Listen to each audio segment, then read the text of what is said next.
So ako nang isa ko akong mga lamas yan. Nato na yung halo-halo ng atong timplahan. Magbutang ko 3 eggs. 1, 2, and 3. 3 yan. Then ito isagol. Ug nor cubes, beef nor cubes akong gigamit. Gamay nga salt. Tamay butang itong oyster sauce. Then isagol. Magbutang tag flour. Ito lang bana-banaon. Yan atong isagol.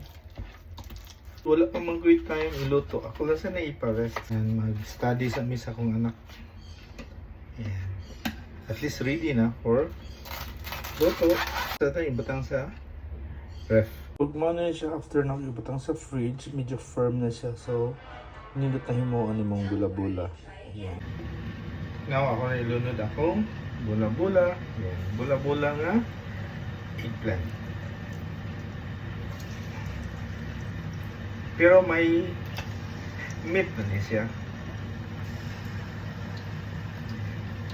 So, 5 ang sulod.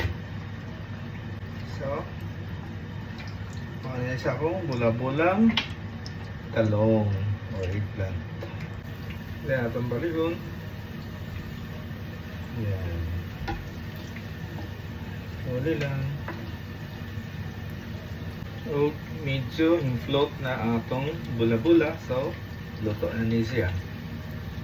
Nang haonon. Yes. Wow. Look. Wow. Yes.